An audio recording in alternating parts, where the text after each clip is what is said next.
ربنا يسير ولا تعسير وتمم بالخير ربي زدني علما آمين يا رب العالمين. Assalamualaikum Ustaz. Awal Ustaz masuk ini. Sempat dengar Kak Anis cakap. Ustaz, hari ini kita masuk bab 13, muka surat 452, azan sebelum fajar terbit. Okey Ustaz. Okey, Assalamualaikum warahmatullahi wabarakatuh. Assalamualaikum. Alhamdulillah rabbil alamin, bihi nasta'in ala amri dunya waddin. Allahumma salli ala Muhammad wa ala alihi wa sahbihi wa barik wa sallim. Subhanaka la ilma lana illa ma 'allamtana innaka antal alimul hakim. La haula wa la quwwata illa billah. Amma ba'd. Kak Liza dan ibu-ibu, minta maaf ya hari ini pakai t-shirt je. Alhamdulillah saya dalam pukul 7 lebih dah sampai di office. Jadi dah masuk office ni malas nak ibu nak cari baju Melayu ke apa benda kan. T-shirt je lah kan. Dan mudahkan sikit kita punya pergerakan. Jadi insyaAllah pada hari ini kita sambung terus pengajian Fathul Bari Syarah Sahih Bukhari. Tapi bila disebutkan tentang jilid yang ketujuh tu, rasanya Kak Liza memang dah kena buka buku baru dah ni ya. Tapi saya bimbang juga kerana sekarang ni pun ibu-ibu sedang membuat proses pembelian buku yang terbaru 100 Sunnah yang dilupakan. Itu belajar dengan siapa ya? Ustaz Zahirudin ke? Sambungan nanti dengan nak buka dengan Ustaz Zahir lah, yang buku lama tu dah habis dah, 51 kisah kaedah ajaib tu dah habis. Dah habis lah. Okey. Ustaz, yang buku Kitab Fathul Bari jilid 7 tu dah buka order dah Ustaz. Oh dah buka order. Dah sampai pun. Ni Oh buka, ya ke? buka lagi satu batch. Buka sekali lagi. Tapi dah dapat buku tu. Okey. Berapa ya harga buku ni Kak? 38 sekali postage. Kak Syira kan? Lupa pula. 38 Sekali postage. murah sangat lah 38 ni. Alhamdulillah. Ya betul. Memang murah lah ya. Dengan muka surat 500 lebih. Dengan kulit tebal. Dengan kerja yang amat-amat berkualiti. Oh memang luar biasa lah harga 38 ni. Tapi 38 tu sebenarnya harga promosi tu kot. Harga diskaun kat Syida kan. Ya Ustaz, daripada supplier tu kan kita dah lama dengan dia orang, so kita boleh dapat diskaun sikit lah. Sebab beli banyak maka dia orang boleh, betul. orang boleh bagi murah lah. Tapi memang murah lah 38 ni. Tak nak cerita lah murahnya. Okey, dengan dia datang dari Indonesia lagi. Okay. Ustaz, tapi Ustaz ada ramai juga yang nak belilah buku ni sebab dia kata mahal juga, RM38 tu pun. So kita terang cuba jugalah. Yalah kalau ada masalah kewangan memang mahal lah. Tapi sebenarnya 38 ni amat-amat berbaloi. Kalau kita beli saja tanpa pengajian memang kita akan rasa macam rugi. Tapi sebab kita ada pengajian, 38 ni Masya Allah ya, Masya Allah, amat luar biasa. Cover kot. Hard cover lagi ni. Hard cover ya, hard cover betul. Okey, jadi ibu rahmat Allah, semoga dimurahkan rezeki untuk membeli buku ni. Tapi percayalah buku ni teramat murah ya, teramat murah. Okey, kita terus pengajian kita ni.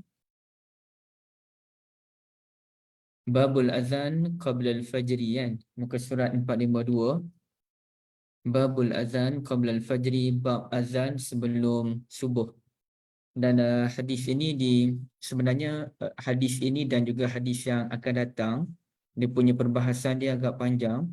Yang ini mungkin kita tak panjangkan pun okey je. Tapi yang akan datang tu, ke yang ni dah yang panjang. Oh yang ni lah yang panjang. Tapi yang panjang tu sebenarnya dia panjang daripada aspek penilaian hadis bagi orang yang belajar hadis. Kita di sini belajar hadis, tapi kita belajar hadis secara orang awam, iaitu untuk memahami apa ceritanya. Kita bukannya belajar hadis sebagaimana talibul hadis. Kalau talibul hadis ataupun penuntut ilmu hadis, mereka kena bahas satu-satu tu. Siapa Ahmad bin Yunus, siapa Zuhair, siapa Sulaiman At-Taimi, siapa pula Abu Osman An-Nahdi, ada tak riwayat yang lain. Kemudiannya riwayat lain itu sahih atau tidak sahih. Jadi dia dia panjang perbahasan tu daripada aspek perawi hadis, dia tengok pula hadis yang lain, dia tengok kitab yang lain dan sebagainya. Kita tidaklah sampai nak belajar benda tu dan tak penting pun. Tak penting pun untuk ibu-ibu kenal siapa Ahmad bin Yunus. Tak penting pun ibu-ibu nak kenal siapa Zuhair. Kalau ibu-ibu baca pun sekadar nak kenal begitu je pun. Jadi benda tu tak penting sebenarnya. Yang pentingnya kita nak belajar hadis untuk kita terapkan dalam kehidupan kita, satu. Yang keduanya, kita juga nak fahamlah sabdaan Nabi SAW. Okey. Jadi kita baca hadis yang riwayat daripada Abdullah bin Mas'ud radhiyallahu an Nabi sallallahu alaihi wasallam qala la yamna'anna ahadukum aw ahadan minkum azanu Bilalin radhiyallahu an min sahurihi. Janganlah seseorang kamu terhalang untuk makan disebabkan azan Bilal bin Rabah. Yang ini kita bahaskan dalam minggu lepas. Bilal bin Rabah radhiyallahu an, beliau azan dahulu sebelum masuk subuh. Jadi kalau dengar azan Bilal, jangan berhenti sahur lagi, makan dulu, ya, makan dulu. Fa innahu yu'azzinu aw yunadi bilailin. Sesungguhnya beliau azan tu pada waktu malam, yakni ketika, kalau nanti kita akan bahas bila masa dia, tapi sebelum subuh. Okey. Dan ini yang saya tutup dulu minggu lepas tu dengan pernyataan yang ini. Tujuan Bilal azan tu kenapa? Liyarji'a qa'imakum wa liyunabbiha na'imakum. Dua poin ni. Yang dua poin ini iaitu dengan tujuan supaya orang yang dah tahajud tidur balik, liyarji'a, untuk mengembalikan qa'imakum, orang yang telah qiyamul lail. Qa'im kan qiyam. Qa'im orang yang mendirikan, qa'imul lail orang yang mendirikan malam. Perbuatan mendirikan malam qiyamul lail. Nampak tak ibu? Perbuatan mendirikan salat malam namanya qiyamul lail. Orang yang mendirikan, orang itu sendiri namanya qa'im bil lail ataupun qa'imul lail, orang yang mendirikan malam. Jadi azan Bilal yang pertama tu tujuannya untuk mengembalikan orang yang qiyamul lail, orang yang qiyamul lail tidur balik. Wa liyunabbiha na'imakum, dan untuk mengingatkan ataupun mengejutkan orang-orang yang masih tidur. Begitu. Ini kita dah kupas kan. Orang yang soleh dia akan bangun pada azan yang pertama. Orang yang lebih soleh dia akan tidur pada azan yang pertama. Itu yang kita sebut dalam minggu lepas, ya. Orang yang biasa-biasa macam saya ni bangun ketika dan azan subuh. Okeylah, daripada tak bangun langsung. Tapi tak apa-apa, hebatlah, ya. Walaisa yaqulal fajru awis subuh. Walaisa an yaqulal fajru awis subuh. Dan itu tidak menunjukkan isyarat masuknya subuh. Azan Bilal itu bukanlah bermakna subuh telah masuk. Okey, nampak Wa qala sallallahu alaihi wasallam bi asabi'ihi. Dan Nabi sallallahu alaihi wasallam, wa qala ni apa ibu-ibu sekalian, ya? Jangan tengok buku lagi. Wa qala tu apa maksudnya? Wa qala bi asabi'ihi. Okey, wa qala apa maksudnya? Qala. Dan berkata ke Ustaz? Qala tu bukan kata. Qala tu berkatalah kan, tapi dia luas. Kalau tangan yang berkata menggerakkan. Contohnya saya kata dia bercakap wa qala biyadihi hakaza, dan dia pun menggerakkan tangannya begini. So sama juga dengan Nabi sallallahu alaihi wasallam, wa qala bi asabi'ihi, dan Nabi pun menggerakkan jari jemari baginda, wa rafa'aha ila fawq, dan Nabi pun mengangkat ke atas. Dan mengangkat ke atas, wa ta'a ila asfal, dan diturunkan ke bawah. Nabi gerakkan jari jemari baginda letak ke atas. Macam mana tak tahu, Nabi angkat yang ni saja ke macam mana Nabi atas. Wa ta'a ila asfal, kemudian Nabi pun turun ke bawah. Okey. Hatta yaqula hakaza, sehinggalah baginda buat begini. Hatta yaqula hakaza ni dia punya, ini maksudnya sehinggalah baginda pun menggerakkan tangannya demikian. Apa maksudnya? Okey. Kata Zuhair, bisabbabataihi ihdahuma fawqal ukhra summa maddaha an yaminihi wa shimalihi. Zuhair ni perawi hadis ni. Zuhair pun dia cerita balik apa sebenarnya yang dilakukan oleh Nabi SAW. Zuhair memberi isyarat dengan kedua telunjuknya sambil menggerakkan sambil meletakkan jari telunjuk yang satu di atas satu yang lain, macam mana, entah macam ni ke macam mana. Lalu beliau pun gerakkan ke kanan dan juga ke kiri.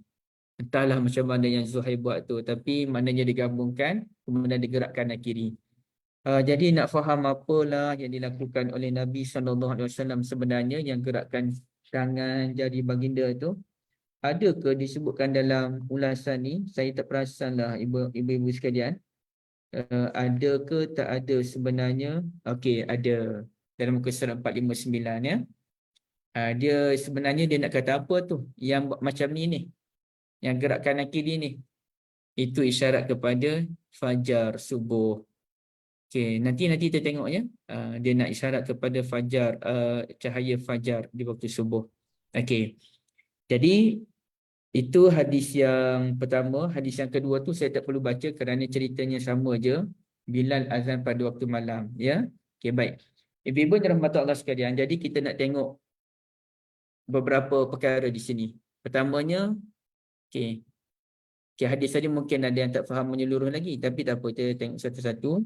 Pertamanya perbahasannya adalah babul azani qablal fajri. Bab azan sebelum fajar ataupun sebelum subuh. Okey. Bila kita sebut bab azan sebelum subuh ni, maka ulama pun buat satu perbahasan. Bagaimana kalau ada orang azan dalam beberapa minit sebelum subuh? Contohlah subuh sekarang ni pukul berapa ya? Waktu subuh di Kulim kita katakan Di Penang 6.17. 6.17. 6.17 tu. 6.17. Penang sama 6.17. 6.17. Kalau di Shah Alam 6.10, jauhnya beza kita Jauh beza. Kalau kita kata di Kelantan berapa? 7 minit beza. Di Kelantan 6.11, beza 1 minit je. Walaupun Penang lebih dekat dengan Shah Alam kan. Okey. Jadi sekarang ni kita katakanlah subuh tu pukul 6.10 minit lah, kita ambil 6.10 minit. Oh, Kuantan lagi awal pun 6.3 minit. Okey. Okey, kita katakanlah Shah Alam tu kita ambil 6.10 lah, mudah kira 6.10. Bagaimana kalau ada orang azan dalam pukul 6.05 minit ataupun 6.10 minit? Adakah azan itu sudah dikira ataupun perlu azan balik pada pukul 6.10 minit nanti? Itu ada perbahasan itulah ibu-ibu yang dirahmati Allah sekalian. Ini disebut tu dalam muka surat yang 454. Ibu boleh tengok muka surat 454 yang bahagian syarah judul bab. Okey, wa iza syuri'a hal yuktafa bihi an i'adatil azani ba'dal fajri aw la. Kalaulah ada orang yang azan sebelum subuh, beberapa minit sebelum subuh, adakah kita perlu mengulang semula azan tersebut bila masuk subuh ataupun tidak perlu mengulang semula azan tersebut?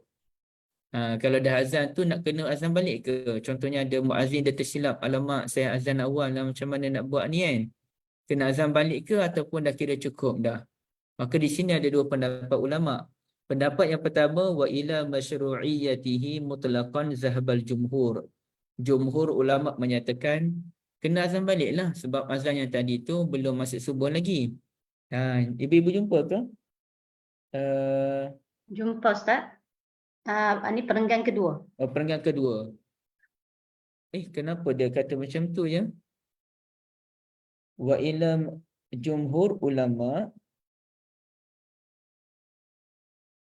berpendapat bahawa mengumandangkan azan sebelum fajar terbit disyariatkan secara mutlak. Macam salah je dia punya terjemahan. Sekejap saya tengok sekejap Jumhur ulama berpendapat bahawa mengumandangkan azan sebelum fajar terbit disyariatkan secara mutlak. Saya rasa macam tak berapa kena dia punya terjemahan dia tu. Tapi wallahualam lah, takut saya silap apa yang saya faham begini. Wa ila masyru'iyyati mutlaqan zahaba jumhur. Jumhur ulama menyatakan kita mesti azan semula sekiranya kita terazan awal sebelum masuk waktu. Okey. Wa khalafa as-Sauri wa Abu Hanifah wa Muhammad. Tetapi Sufyan as-Sauri, okey, ibu boleh tulis ya, as-Sauri tu Sufyan as-Sauri, Abu Hanifah dan juga Muhammad. Muhammad tu siapa? Murid kanan Imam Abu Hanifah.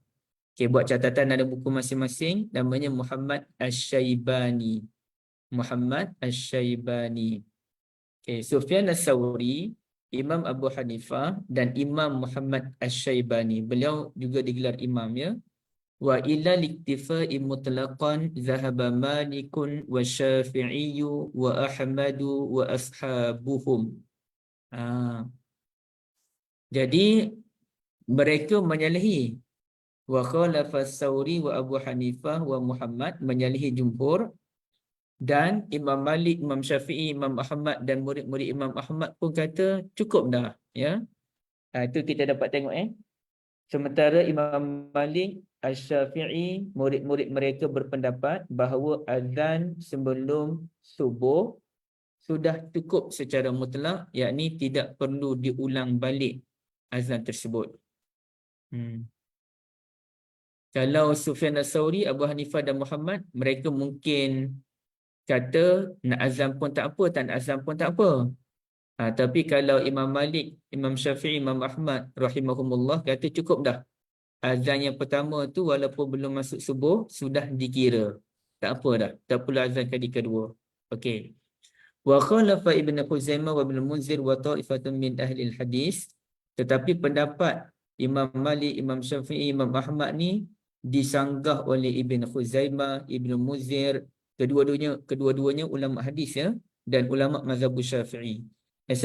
Ibn Khuzaimah ulama hadis, dan Ibn Khuzaimah serta Ibn Munzir ni kedua-duanya ulama mazhab Syafi'i. Mereka menyatakan tak boleh. Bila kita azan kali pertama sebelum masuk subuh, maka kita kena azan sekali lagi ketika masuk subuh. Okey, dan inilah juga pendapat Al-Imam Al-Ghazali sebagaimana disebutkan dalam kitab Ihya Ulumuddin. Jadi kita tak nak panjanglah dalam bab ini ibu sekalian, nanti dia berbelit-belit dia punya perbahasan dia. Yang mudah ceritanya, memang ada khilaf kalangan ulama. Maka bila ada khilaf kalangan ulama, kita berlapang dada. Cuma sebaik-baiknya adalah kita azan semula setelah masuknya subuh. Itu langkah yang paling selamat ya. Bila ada ulama kata tak perlu, ada ulama kata perlu, maka langkah selamatnya kita buat. Ada benda yang langkah selamatnya kita jangan buat. Ada benda yang kena tengok apa yang ulama bincang lah. Dalam bab ini langkah selamatnya adalah kita azan semula apabila masuknya waktu subuh ya. Okey. Kita tinggalkan perbahasan itu yang panjang lebar tu, sekadar kita nak tahu sedikit pun cukuplah. Nanti dia akan masuk ke cerita penduduk Madinah lah apa benda tu, rasanya itu bukan cerita kita dalam ibu-ibu sekalian ya. Kita nak ke depan lagi iaitu pada memahami perkataan liyarji'a. Ibu-ibu boleh lihat pada muka surat 457. Okey, liyarji'a tu jumpa perenggan yang ketiga liyarji'a. Okey. Raja'a tu artinya kembali. Okey, cuba ibu-ibu tengok pada perenggan yang keempat, baris yang keenam. Okey, perenggan yang keempat, baris yang keenam. Jumpa tak? Perkataan kerana maksud hadis itu. Kerana maksud hadis itu. Kak Nizam jumpa? Okey. Jumpa Ustaz. Okey, baik. Terima kasih. Cuma kat mana ya dalam bahasa Arab ni? Tak jumpa. Mana satu ni? Solat tahajud. Ada jumpa tahajud tak? Okey, sinilah. Wa innama ma'nahu yaridul qa'im ay al-mutahajjid. Nampak ibu sekalian? Ini istilah baru yang kita boleh guna ni. Saya copy bagi pada di ruangan chat. Orang yang solat tahajud adalah al-mutahajjid. Al-mutahajjid artinya orang yang mengerjakan solat tahajud. Okey. Jadi tujuan azan yang pertama tu adalah supaya orang yang solat tahajud kembali semula untuk tidur. Tujuannya apa dia tu untuk tidur balik tu? liyaquma ila salati subhi nasyitan, supaya dia nanti solat subuh dalam keadaan yang terbaik. Okey, apa maksudnya? Ini kalau sesiapa yang pernah mendengar ulasan saya tentang fahami solatus sunnah, orang yang level yang paling tinggi ya, ini orang level paling tinggi. Saya tak sembang pasal diri saya kerana tak sampai, tapi mungkin ada sebahagian ibu-ibu yang buat demikian. Orang level paling tinggi dia akan tidur awal di malam hari. Jadi dalam pukul 9 lebih tu dia dah tidur dah. Macam saya semalam 1 lebih baru tidur buat kerja. Okey. Jadi pukul 9 lebih dah tidur, kemudiannya dalam pukul 1 lebih dia bangun untuk qiyamul lail. Jadi kalau kita katakanlah pukul 9.30 tidur, 10.30, 11.30, 12.30, 1.30, dia tidur dalam 4 jam. Okey. Dia tidur dalam 4 jam, kemudian 1.30 tu pun dia mulai katakan ya. 1.30 dia mulai solat, zikir, baca Quran, solat, zikir, baca Quran. Contohlah, tak kira lah macam mana pun caranya. Sampailah dalam pukul 4.30 lebih kurang, maka dia tidur balik. Dia tidur balik dalam 1 jam lebih. Mungkin dia tidur dalam pukul 5.45. Okay, 5.45 tu bangun, siapkan diri, kalau nak mandi sekali lagi, gosok gigi balik. Kemudiannya kalau orang lelaki terus pergi ke surau atau masjid untuk bersedia bagi salatul subuh. Jadi itu orang yang level paling tinggi. Dan saya kira kan ibu-ibu sekalian, orang kata kita yang umur sekarang ni berapa jam kita kena tidur ibu-ibu sekalian Kalau budak-budak katanya 8 jam. Kalau kita orang besar-besar ni 5 jam ke 6 jam? Tak pasti. 6 jam Ustaz. 6 jam okey. Ya.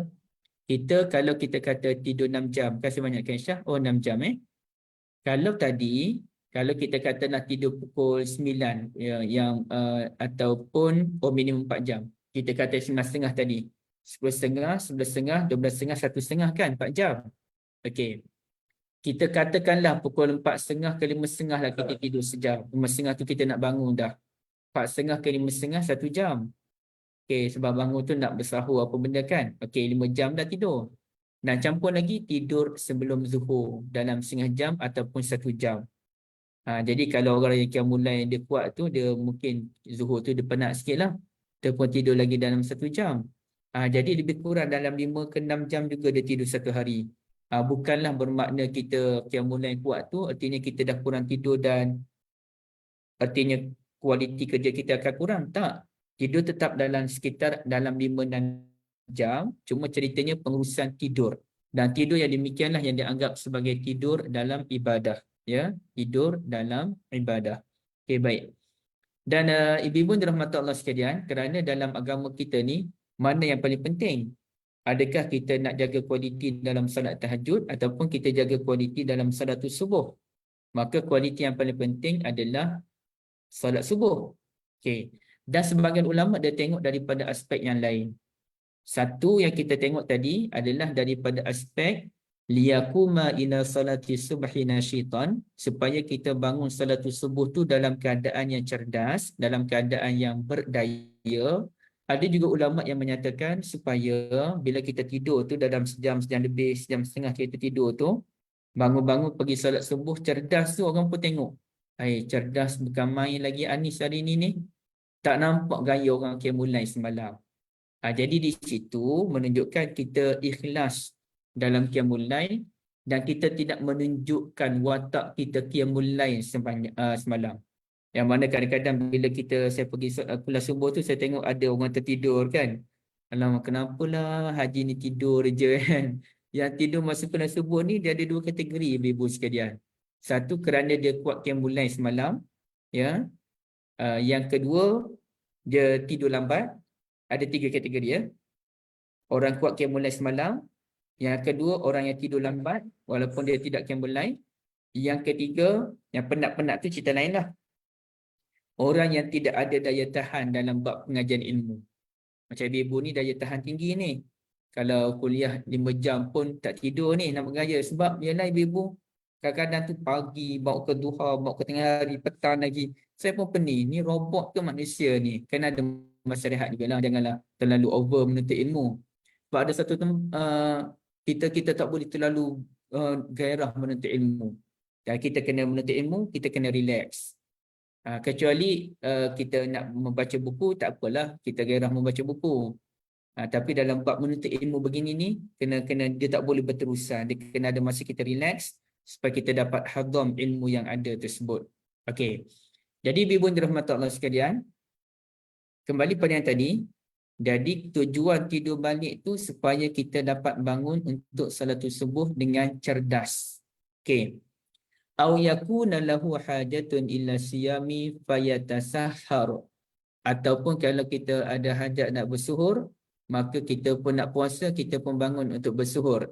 Jadi saya kira ibu yang jenis puasa sunat Isnin Khamis ni macam geng-geng AA ni memang puasa memanjang. Setahu saya ibu tak makan banyak pun kan? Kak Liza sendiri kalau puasa makan apa je? Makan kurma, air masak macam tu je kan? Tak makan nasi pun kan? Kan makan nasi. Makan lewat sikit Ustaz. Kalau makan awal sekali nak solat tu dia jadi tak selesa. Tapi makan berat ke makan ringan je? Awal-awal buka puasa selalu makan ringan je. Ais pun tak boleh minum. Bukan masa sahur. Masa sahur. Oh, masa sahur. Tapi juga Ustaz. Kadang-kadang kalau puasa sendiri, kalau ada anak-anak masak nasi juga. Kalau puasa sendiri tak kisah. Makan kurma dengan ayam suam pun cukup. Betul-betul. Biasanya kalau ibu ni puasa sendiri tak makan sangat lah. Okay. Dan tujuan azan yang pertama juga adalah wa yuqizun naima liyata'ahhabalaha bil ghusli wa nahwihi. Dan tujuan azan yang pertama tu adalah untuk mengejutkan orang yang tidur bangun untuk bersedia salatul subuh. Kerana orang yang hebat ni adalah orang yang bangun sebelum subuh, kecuali kadang-kadang lah dia penat, dia ada kerja yang banyak, itu biasa. Saya kalau musafir pun penat-penat lewat juga bangun, tapi janganlah lewat tu sampai pukul 6.30, 6.40. Lewat tu mungkin 6 lebih sikit, masih lagi dalam sebelum subuh lagi kan. Okey. Dan saya dah fikirkan ibu sekalian, apabila ada gelombang alif sata ni yang bangun awal, pada peringkat awalnya dia buat projek bangun awal untuk berjalan ataupun berlari sebelum subuh. Dan masa tu bila dia cerita tentang perjalanan dia tu, saya terfikir alif sata ni tak solat subuh di masjid ke? Sayangnya kalau dia dengan bangun awal dia pergi solat subuh di masjid tu cantik. Ini bukan mengumpatnya, saya duk bayangkan. Sayangnya, dan kalau boleh saya sampaikan pada dia macam tu, alhamdulillah. Tapi alhamdulillah mungkin ada orang lain lebih awal memberikan nasihat ataupun ada dia dapat kesedaran lebih dengan diri sendiri. Akhirnya dia pun bangun awal, dia ajak orang salatul subuh, dia berlari kemudiannya. Ini membuatkan saya fikir sebenarnya kita boleh setting masa untuk bekerja seawal pagi sebelum subuh. Dan benda ni lah benda yang saya belum berjaya buat, iaitu bangun dalam pukul 4 pagi, kemudian solat sedikit, kemudian buat kerja dah. Buat kerja, dekat-dekat subuh relax dulu sekejap, tidur sekejap kalau penat. Lepas solat subuh tu, sambung kerja lagi sikit. Dan dalam pukul 8, pukul 9 tu, kerja tu dah berapa banyak dah selesai ibu-ibu sekalian. Orang lain baru nak mula kerja pukul 9 pagi, orang lain baru sampai office, baru pergi sarapan pagi, 9 pagi baru nak kerja, kita dah mula kerja pukul 4 pagi lagi. Sambung lagi lepas subuh. Jadi kita dah banyak kerja kita selesai. Ibaratnya orang lain baru nak kerja, kita dah balik kerja dah. Jadi saya rasa itu budaya yang cemerlang sebenarnya. Kerana saya difahamkan, pensyarah saya dulu pun, ada sebahagian pensyarah saya memang bangun pukul 3 pagi untuk tanda paper PhD, student master. 3 pagi itulah. Kerana bila dia masuk office nanti dia akan sibuk dengan kerja idariah ataupun kerja pentadbiran dan juga pengajaran. Maka masa mana dia nak menuntut ilmu dan masa mana dia nak semak thesis PhD murid dia, pukul 3 pagi. Okey. Tapi ala kulli yang paling penting adalah kita kena tidur, tu yang penting. Tidurlah dalam 3 jam ke 4 jam ke, itu budaya masing-masing. Langsung kita tak boleh kalau langsung tak tidur. Kerana ada seorang tokoh di Malaysia, ibu-ibu sekalian, saya tak nak sebut tokoh tu siapa, tapi ini bukan cerita mengaibkan dia. Saya nak cerita budaya dia. Dia memang tidur terlalu sedikit. Dia tidur awal malam terlalu sedikit. Dalam 2 jam ke berapa jam dia tidur, kemudian dia akan berjaga sampai subuh. Dia akan menulis. Dia menulis sampai dah subuh. Dia tokoh dalam bidang coaching lah, motivator ni kan. Orang yang baik, orang yang saleh. Saya kenal beliau. Dan beliau orang yang amat menjaga kesihatan. Beliau memang jenis orang yang berjoging, berlari apa ni kan. Tapi Allah Ta'ala uji beliau dengan sakit minor stroke kot. Tapi dia memang stroke, dia tak dapat bergerak dan doktor mengesyaki kerana budaya tidur dia tu. Dia tidur terlalu sedikit, dia berjaga sampai ke subuh. Dan hal ini yang saya bimbang dengan guru saya ni. Saya tanya kepada guru saya yang lain, macam mana dengan Maulana Asri. Jadi katanya memang Maulana Asri ni dia jenis tak tidur malam. Dia akan menulis sampai dekat subuh baru dia tidur. Kemudian dia bangun salat subuh, jadi dia tidur sikit lagi sebelum zuhur. Jadi dalam sehari tu mungkin dia tidur dalam 2 jam, lebih kurang macam tu je. Jadi saya tanya ustaz saya tu, bukankah itu bahaya dan boleh bawa penyakit? Dan dia kata itulah yang khawatirinya. Dia ada sakit sikit, khawatirnya kerana tidur yang tak betul. Tapi dia memang begitu ibu-ibu sekalian. Memang ada beberapa ulama ni akhirnya dia sakit kerana budaya hidup yang tak sihat. Kenapa boleh wujud budaya tak sihat tadi? Kerana mereka terlalu gairah dengan ilmu. Jadi ini bukan benda yang buruk, bukan benda yang mengaibkan. Kita kata hanya pengurusan sahaja yang bermasalah. Tapi benda itu wujud kerana mereka terlalu gairah dengan ilmu dan mereka terlalu gairah dengan amal ibadat. Jadi apa yang mereka buat tu tidak berdosa pun. Ia bukan satu dosa. Ia hanya melibatkan soal pengurusan. Dan kesilapan dalam pengurusan rehat itu pun kerana mereka terlalu gairah dalam bidang ilmu dan benda itu tak boleh disekat. Saya pun dah baca dah beberapa ulama ni, antaranya Imam Muslim rahmatullahi alaih. Kemungkinan beliau meninggal dunia pun kerana beliau ni terlalu fokus dalam bab menulis kitab hadis Muslim, dan masa itulah beliau makan sambil buat kerja tu, beliau makan kurma dalam jumlah yang terlalu banyak sehingga akhirnya bawa penyakit. Kata ulama kemungkinan kerana dia makan kurma dalam jumlah terlalu banyak. Kerana dia tak sedar sambil buat kerja tu dia makan tak sedar, bawa penyakit. Jadi itu memang dah berlaku pada ulama-ulama kita ibu-ibu yang dirahmati Allah sekalian, kerana mereka terlalu gairah dalam bidang ilmu itu sendiri. Jadi ia bukan satu benda dosa. Saya nak cerita kegairahan ulama dalam menuntut ilmu amat-amat luar biasa. Okey. Kemudiannya ibu-ibu yang dirahmati Allah sekalian, kalau kita tengok lagi, ada ulama yang kata sebenarnya azan sebelum subuh tu bukanlah azan yang macam azan kita tu. Okey. Dia sebut mana ni, At-Tahawi, Abu Ja'far At-Tahawi rahmatullahi alaih menyatakan, mana ya? Fa in qila, ni di sini bawah ni je. Wa qad akhbara anna dhalika nidaa kana lima zukira la lis-salati. Okey. Itu cuba ibu-ibu tengok muka surat 457 yang peringkat akhir sekali. At-Tahawi dia kata apa dia? Azan yang dikumandangkan untuk tujuan dalam hadis itu, azan tersebut dikumandangkan untuk tujuan yang tercantum dalam hadis, bukan untuk mengerjakan salat. Okey. Bukan yang itu. Saya silap. Yang ke bawah sikit.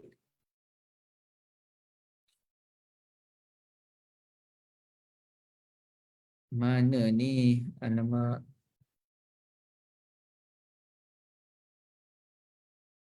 Jika ada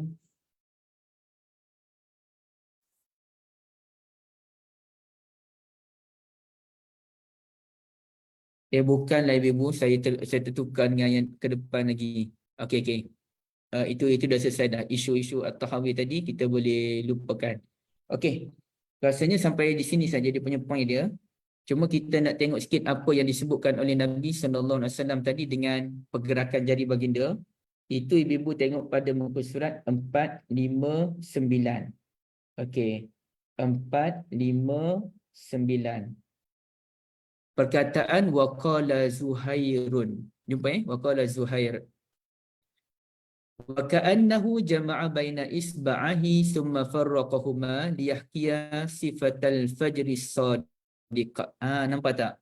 Sebenarnya apa yang dilakukan oleh Zuhair itu dengan beliau cantumkan kedua-dua jari telunjuk beliau kanan dan kiri dan memisahkannya adalah cara menunjukkan bagaimana terbitnya fajar shadiq.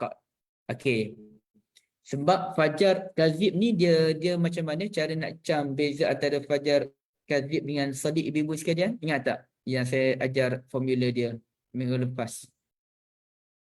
Fajar kazib ni dia ke atas ke dia macam ni melebar. Dia memanjang ke dia melebar?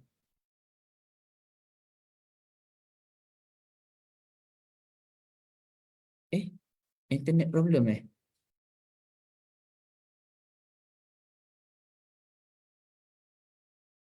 Ke atas Ustaz. sorry, internet problem tadi tak bergerak. Vertical. Kak Liza dengan okey, apa dia macam mana? Kalau fajar kazib Vertical. Menegak. Menegak. Kazib. vertikal menegak. Saya pun tak ingat ada vertikal horizontal ni kan. Menegak ke Dia atas. menegak. Dan kalau Horizontal fajar sodik melintang. dia horizontal. Okey, horizontal. Macam mana cara nak cam dia tu? Membujur lalu melintang patah kan? Membujur lalu melintang patah. Jadi membujur tu dia ke atas. Kemudiannya kazib tu dia melintang. Sorry, saya rasa internet saya problem sikit. Okey, dah okey. Boleh dengar Okey je, dengar okey, okey je. jadi dia tunjuk isyarat. Oh, dengar okey je. Jadi Zuhair tu ataupun Nabi SAW tunjuk pergerakan jari tadi, sebenarnya Nabi nak cerita. Yang awal kan Nabi naik ke atas kan. Nabi ke atas tu itu menunjukkan fajar kazib. Kemudian yang gerak macam ni, yang gerak macam ni menunjukkan fajar sadiq. Jadi dia melintang ke atas, kemudiannya dia pun cahaya tu pun dia sebenarnya begini, ibu-ibu sekalian, kalau kita nak perincikan. Fajar kazib ni bila dia melintang ke atas macam ekor serigala ataupun ekor kuda tu, kalau sini dia kata ekor kuda, Zanabu Sirhan, ataupun dia kata ekor serigala. Serigala ni apa dia? Zanabu Zikbu, ekor serigala kan. Okey, ke atas sebelum dia berpindah ke fajar sodik yang melintang ni, dia ada dulu cahaya lain. Dia ada satu lagi namanya fajar. Tapi saya tak ingat dah apa nama fajar tu. Artinya antara fajar kazib dengan fajar sodik, dia ada satu lagi fajar, tapi saya tak ingat apa namanya. Barulah kemudiannya dia pun berubah menjadi cahaya yang melintang macam ni. Dan cahaya melintang inilah yang disebutkan dalam Al-Quran yang kita bacakan minggu lepas. Wasubhi iza tanaffas. Dan subuh apabila dia mula bernafas. Ibaratnya manusia yang bangun pagi dan mula bernafas. Ya.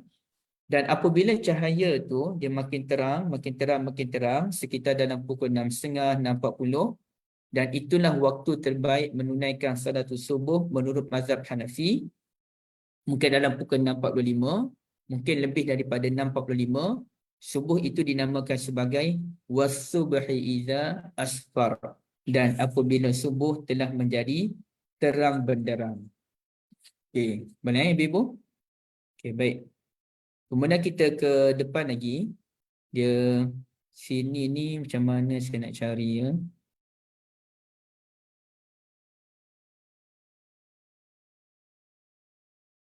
Betul. Okey. Ini ibu-ibu kena lihat kita bukanlah. Macam mana? Kat mana ni?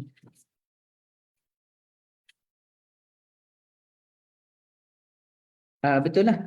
Okey, sekarang ni kita tak terus yang hadis yang kedua tu, ibu-ibu boleh lihat pada muka surat yang ke-461. Berapa jarak antara azan pertama dengan azan yang kedua? Itu dibincangnya. Boleh tengok pada muka surat 461 yang atas sekali. Bab 14 ke Ustaz? Apa dia? Bab 14 ke Ustaz? Bab 14 muka surat 464, berapa lama selang waktu antara azan dan iqamah? Itu ke? Kalau 461 ada satu apa yang Itu bukan. Itu berapa lama selang waktu antara azan dengan iqamah. Itu dengan iqamah. Ini antara azan pertama dengan azan kedua. Oh, yang perenggan pertama tu Ustaz Al-Qasim berkata tu. Al-Qasim berkata, betul tak? Al-Qasim berkata. Okey. Al-Qasim berkata lam yakun baina azanaihima illa an yarqa za wa yanzilu za. Nampak tak za tu? Okey. Tidak ada jarak waktu antara dua azan melainkan satu dia panggil muazzin pertama turun dan muazzin kedua naik. Ibaratnya kalau muazzin tu dia selesai azan je, Bilal azan, la ilaha illallah, bacalah doa Allahumma salli ala Muhammad wa ala ali Muhammad, Allahumma rabb hadhihi da'wati tammah sampai habis. Bila pundur ke belakang, terus Abdullah bin Ummi Maktum ke depan dan melaungkan azan yang kedua. Ibaratnya begitulah kata Al-Qasim, tidak ada jarak antara dua azan melainkan yang pertama turun, azan pertama turun dan muazzin kedua dia naik. Okey. Jadi ini menunjukkan bahawasanya jarak antara azan pertama dan kedua tu terlalu dekat. Terlalu dekat. Okey. Dan ini pun disebutkan dalam hadis ataupun dalam asar riwayat asar Aisyah radhiyallahu anha, bukan hadis ya, ini asar Aisyah. Ibu nampak bahasa Arab tu, walam yakun bainahuma tu kan. Walam yakun bainahuma illa an yanzila hadza wa yas'ada hadza. Tidak ada jarak waktu antara azan pertama dengan azan kedua melainkan muazzin pertama dia turun, muazzin kedua pun naik. Jadi sama dengan apa yang disebutkan oleh Al-Qasim. Cuma ibu-ibu dirahmati Allah sekalian, ya. Pendapat ini pun sebelum cuma tu, pendapat ini pun ada ditegaskan oleh Ibn Daqiqil Id dalam surat 462 perenggayan kedua tu kan. Ibn Daqiqil Id pun sebut perkara yang demikian, menunjukkan dekatnya azan pertama dengan azan yang kedua. Tapi saya nak tanya ibu-ibu sekalian lah, ibu-ibu boleh setuju ke azan pertama dengan azan kedua tu jaraknya begitu je? Habis dia azan pertama, kita pun selawat kepada Nabi SAW, kita pun baca doa lepas azan, muazzin kedua pun berhenti, muazzin kedua pun naik ke depan dan terus melaungkan azan yang masuk subuh. Adakah ibu-ibu setuju dengan huraian ini ataupun ibu-ibu rasa macam tak berapa nak kena? Saya nak tanya dulu. Macam tak ada beza je Terlampau masa dia, Ustaz. dekat jarak dia. Macam tak ada beza je masa dia. Macam tak ada beza. Macam tak ada beza, itulah. Dan tak apalah, itu tak ada beza tu, macam tak ada beza tu hujah akliyah. Saya nak hujah nakal daripada ibu. Hujah yang ada hujah tak nak kata pandangan ini tak kuat?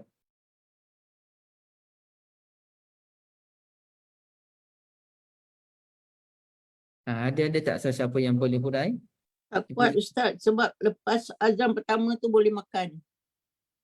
Lepas okey lagi, maknanya tengah-tengah Bilal azan tu kita boleh makan lagi, sempat lagi makan dalam minit 2 minit. Dah 5 minit lah. Apa lagi hujah lebih kuat? Ibu Zaitun ada ke Ibu Zaitun? Ibu Zaitun ada, ketua kelas kita. Macam mana Ibu Zaitun?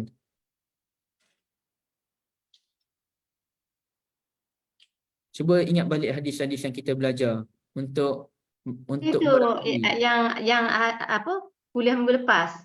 Apa dia? Yang kuliah minggu lepas punya tu Ustaz. Kan dia jarak jarak waktu tu kurang-kurang setengah jam. Setengah jam tu saya sebut. Selalu kalau dekat tu setengah jam. Dia kan macam biasanya kita bagi kalau dah azan tu dah siap-siap, jangan sambung lagi. Lepas ni dah nak apa? Nak habis waktu sahur dah. Macam itulah. Selalu Okay. Jadi ada jarak lah. Sebagai petanda lah kalau dekat Terengganu macam tu. Tapi tak Okey. tahu lama tak balik kampung ni. Tapi saya nak hujah daripada hadis. Ada tak hujah daripada hadis? Ada yang tu bacaan ayat Quran 70 ayat ke 100 ayat tu. Itu tak kuat. Tak. Itu tak 20 kuat. ayat. Itu masih boleh dibahaskan lagi. Apa maksudnya? Muda boleh ingat kot. Orang dah lama ni. Dia sebenarnya bukan isu orang muda atau orang lama, ibu-ibu. Dah sebut dah semua tak betul.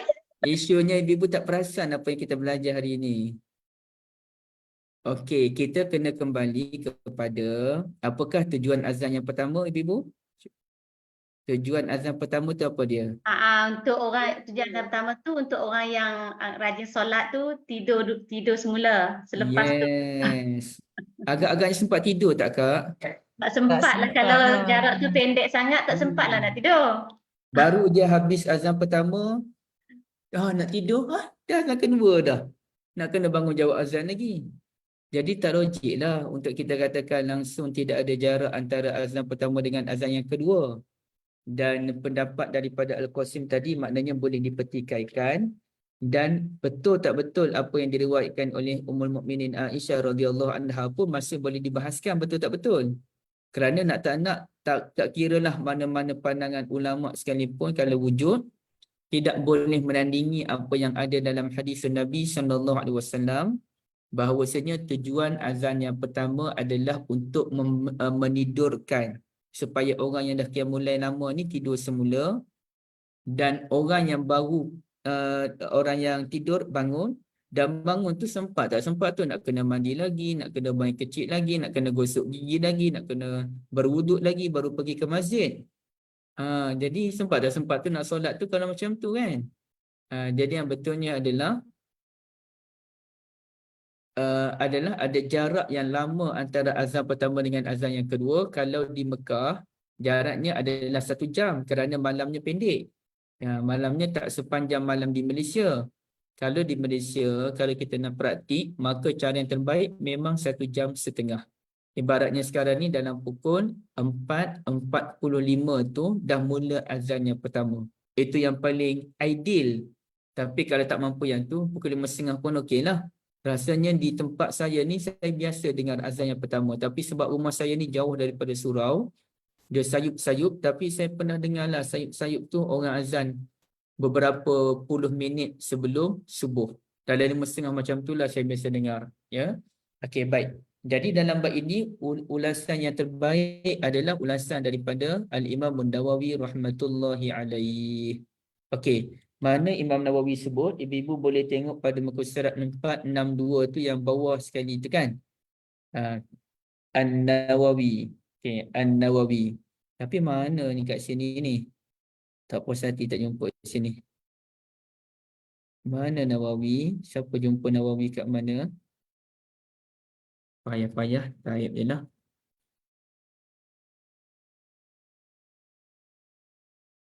An-Nawawi. Okey, wasahhah An-Nawawi.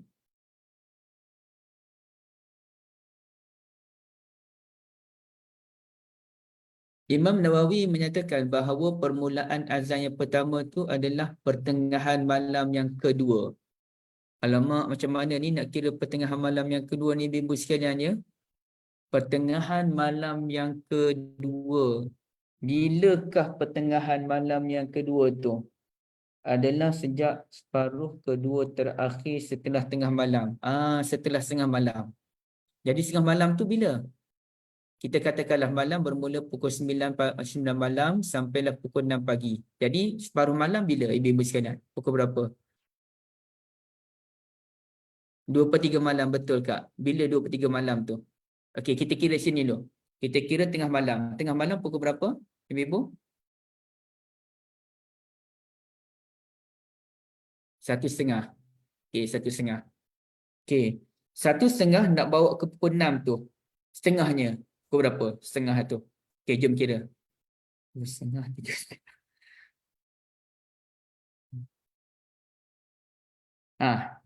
Saya dah jumpa dah.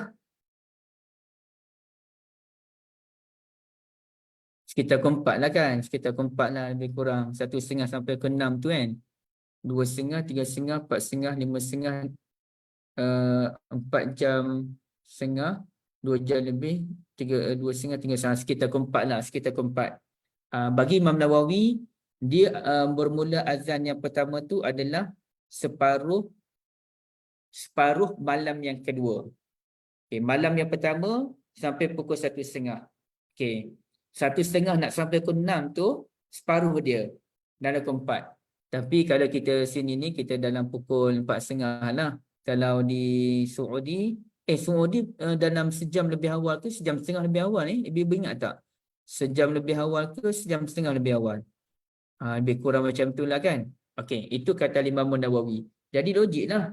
Kalau kita katakan sejam setengah lebih awal, barulah orang yang mulai rajin tadi boleh tidur balik dan orang lain boleh bangun bersedia untuk qiyamul lail dan juga salatul subuh. Okey. Jadi ulasan Imam Nawawi dalam bab ini dilihat lebih kuat dibandingkan dengan pendapat yang dikemukakan oleh Al-Qasim tadi. Wallahualam.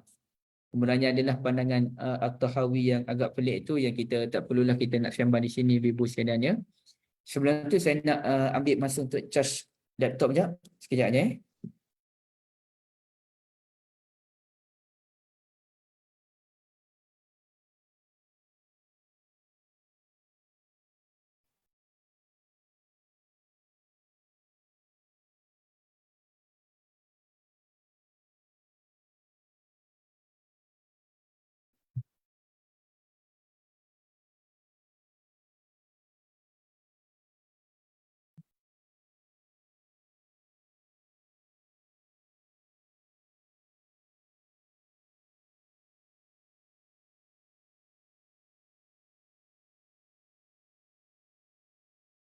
Okey. Ibu okey ke? Perbincangan hari ini mungkin agak berat sikit, dia terlalu teknikal ya.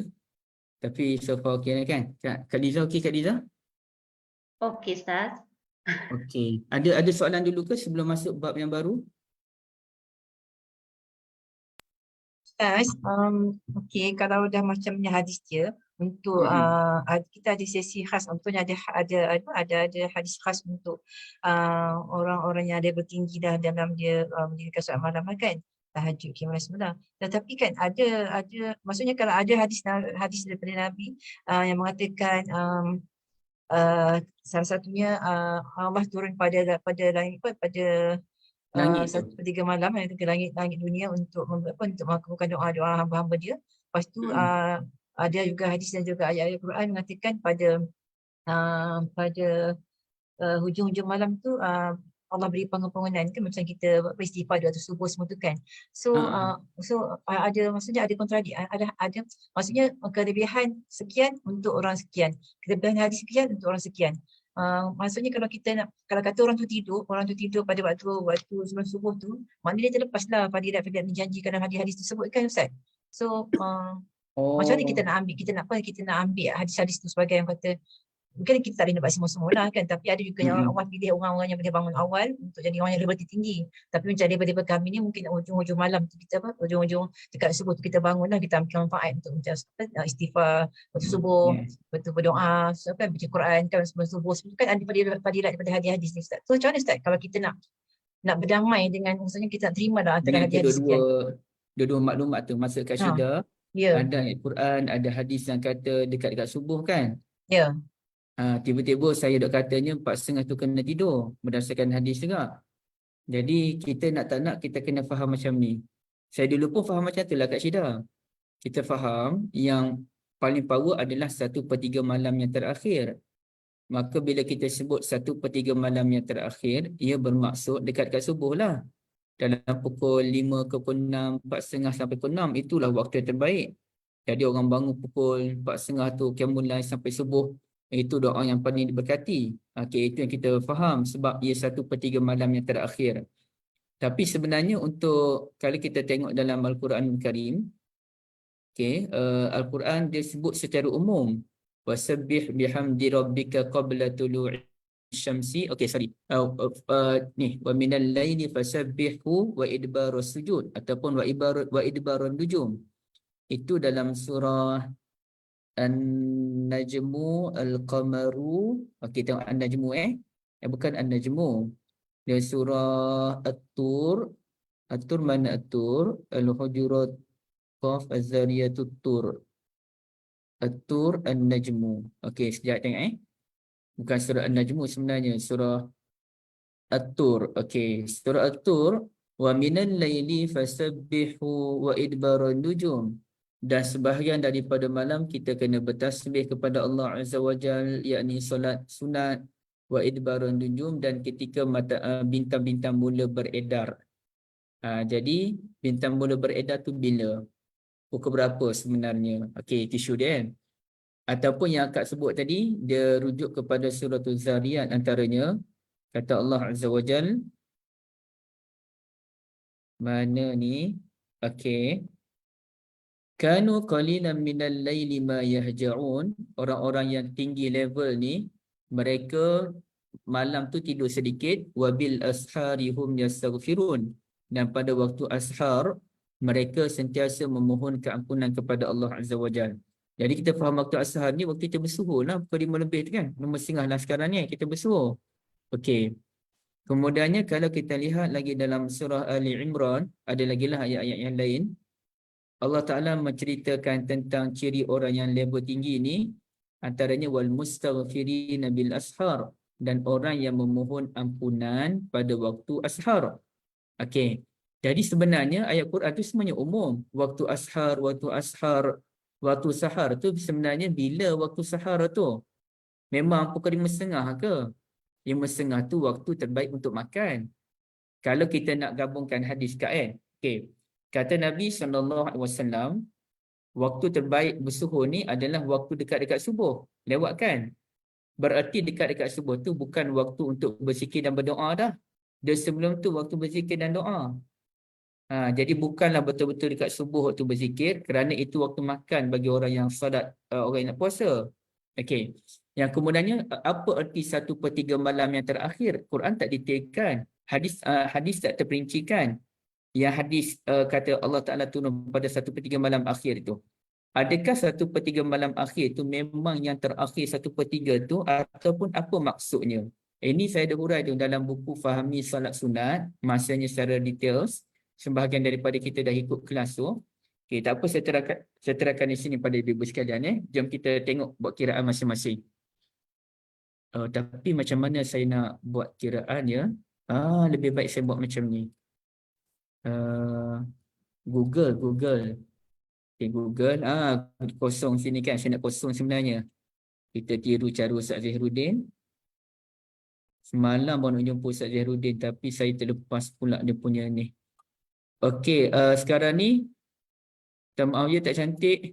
Pukul 9 malam sampai 6 pagi itu adalah waktu untuk ni lah kan? Waktu malam. Okey, 9 sampai 6 pagi kiraan dia. Okey. Kalau kita bahagikan malam tu kepada 1/3, 1/3 ni bersamaan dengan berapa jam? Syafi ni dia dah kira sebenarnya ni. Bersamaan dengan 3 jam lah kan? Betul tak 3 jam? Ustaz, kenapa Ustaz tak kira malam tu daripada maghrib? Maghrib. Panjanglah cerita Kak, tapi ceritanya memang ulama kata lepas isyak baru kiraan dia betul. Kerana kita nak kira, kenapa ulama kata lepas isyak? Kerana ia kiraan tidur. Dia bukan kiraan awal malam. Okey. Dia kiraan tidur. Jadi bila kiraannya kiraan tidur, dia mesti bermula lepas isyak. Okey. Kalau 1/3 bersama 3 jam. Kalau 1/6, paling tepat kalau kita nak bermula 1/6. Kerana isunya, okey, dah kita kira isu lepas ni 1/6 ni 1 jam setengah. 1 jam setengah ni macam mana nak ni? 1/2 macam tu. Okey, 1 jam setengah. Okey. Artinya kita kenapa kena kira 1/6 ni ibu sekalian? Kerana Nabi Daud AS tidur 1/6 malam yang terakhir. Jadi kalau 1/6 1 jam setengah. Okey. Kita jadi malam ni ada 6 bahagian. Bahagian pertama pukul 9 sampai pukul berapa? Kak Liza tolong saya. Bahagian pertama 9 sampai pukul 1/6 yang pertama. 10:30. Okey. Kemudiannya 10:30 sampai pukul berapa malam yang kedua? 12. Okey, bahagian yang kedua 10:30 sampai 12. Bahagian ketiga 12 sampai 1/2. 1:30.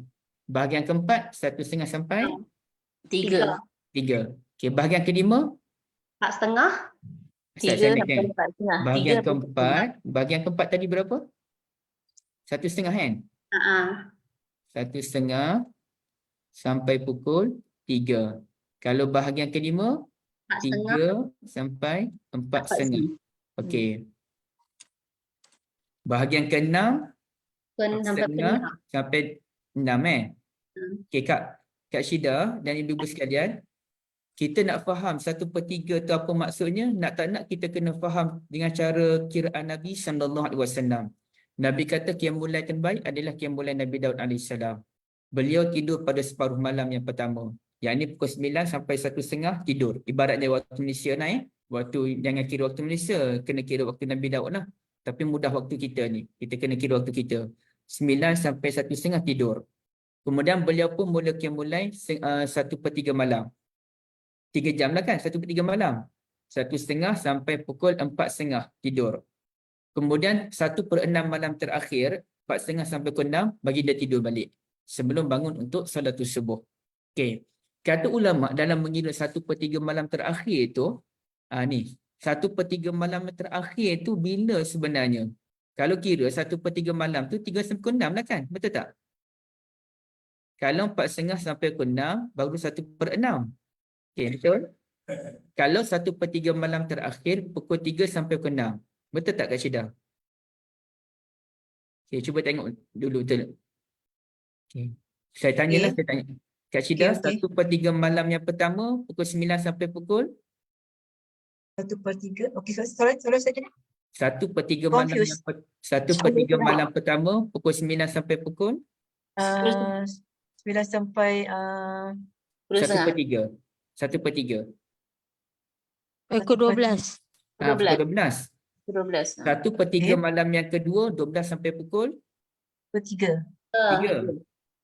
Sampai Okey. pukul 3. 1/3 malam terakhir, pukul 3 sampai pukul Sampai pukul 6. 6. Okey. Kata ulama, kalau kita nak pilih waktu terbaik untuk qiyamul-lail, pilihlah 1/6. Okey, 1/3 tu 3 jam kan? 1/6, 1 jam setengah. Kalau nak waktu yang terbaik, pilihlah 1/6 yang bahagian keempat dan bahagian kelima. Itu yang terbaik. Ni 1/6 bahagian keempat, 1:30 sampai pukul 3. 1/6 bahagian kelima, pukul 3 sampai 4:30. Waktu terbaik kalau kita nak pilih lah, kita nak pilih waktu betul-betul, 1/6 yang keempat dan 1/6 yang kelima. Paling power 1/6 yang kelima, pukul 3 sampai 4:30. Dan ada beberapa catatan ulama menyatakan pada waktu itulah Allah Azza wa Jalla turun ke langit dunia. Jadi bukanlah 1/3 malam terakhir tu merujuk 4:30 sampai pukul 6 tu.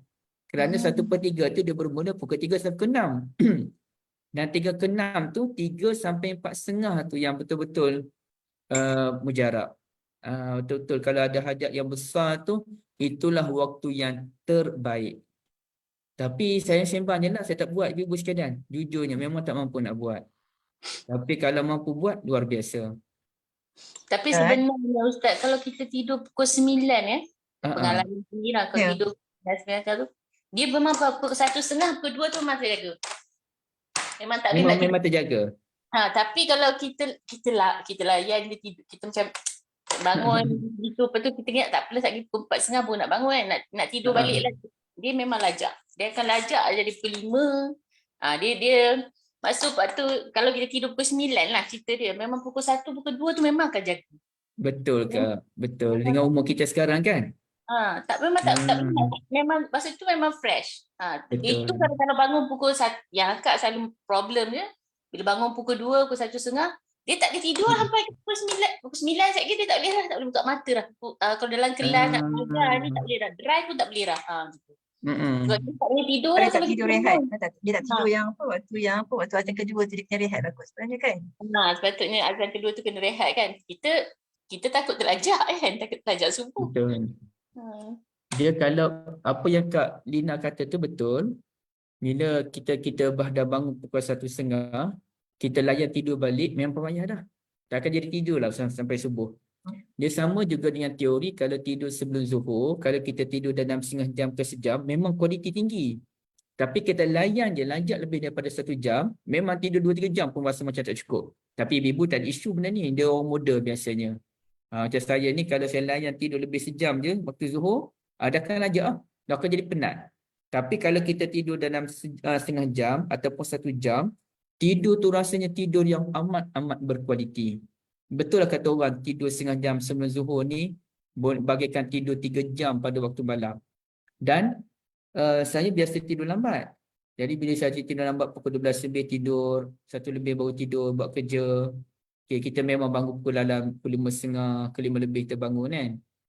Saya pun kadang-kadang kalau saya tidur awal je, sebelum pukul 10 saya dah tidur, memang pukul 1 ke 2 tu dia bangun terkebir-kebir. Aku ni dah bangun dah ni, tapi bukan rajin sangat nak kira mulai. Tidur balik. Tapi maknanya dia terjaga. Dia akan terjaga sebab kita dah biasa tidur berapa jam je kan. Jadi terjaga, tapi isunya kemalasan. Kemalasan tu benda lain. Tapi saya nak ceritanya, apa yang Kak Serina sebut betul.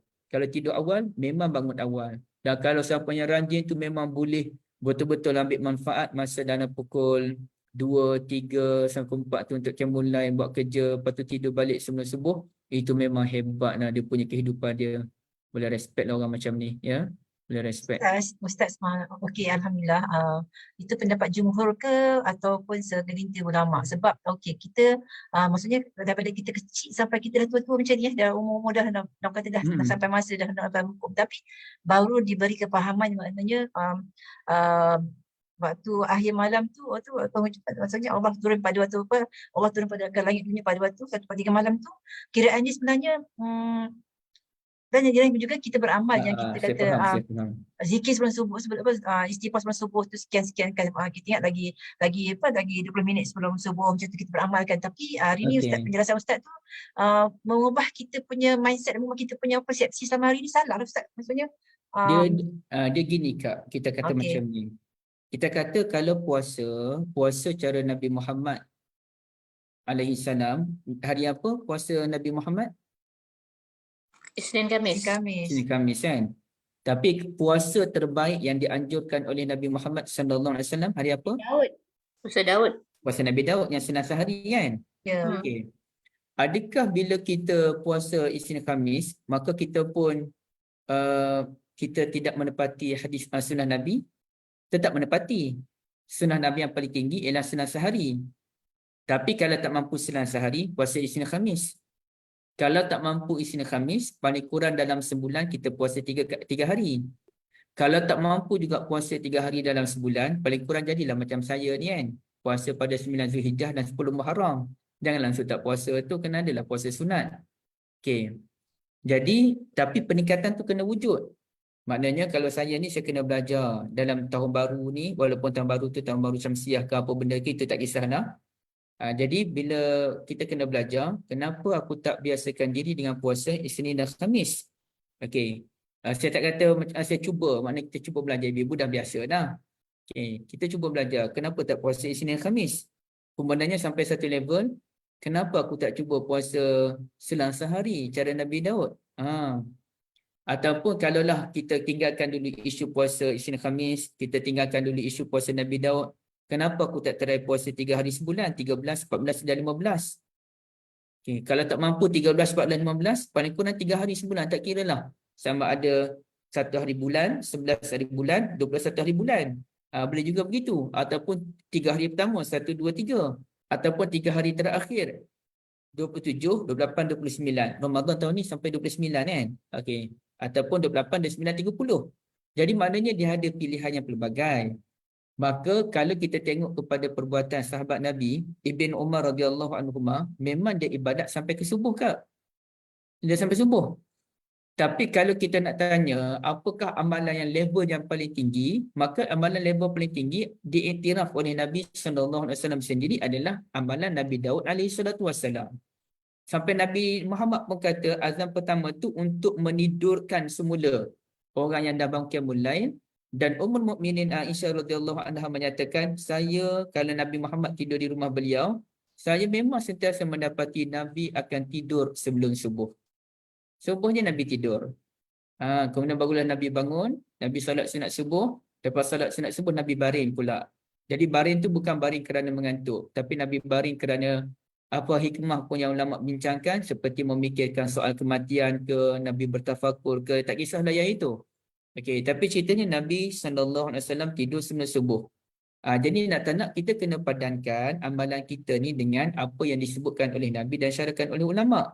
Apa yang difahami oleh kita selama ini yang Tok Guru kita ajar tu 1/3 malam akhir, 1/3 malam akhir tu, yang dekat sampai subuh tu, itu adalah satu pandangan yang level kedua. Yang juga diamal kali Ibn Umar tu dia memang sepanjang malam. Dia tidur sikit je, straight sampai sepanjang malam. Kerana dia mimpi yang ngeri dulu. Ingat tak? Mimpi ngeri dia dibawa ke neraka tu kan. Itu tak apa. Itu amalan peribadi beliau. Itu amalan peribadi beliau. Tapi daripada sudut cara Nabi yang paling baik, memang tidur dahulu sebelum subuh. Jadi kita tak kata ulama kita salah ke apa. Ulama menyarankan sesuai dengan keadaan setempat mungkin, dan kita tak nafikan ulama tidak akan faham tahu semua benda.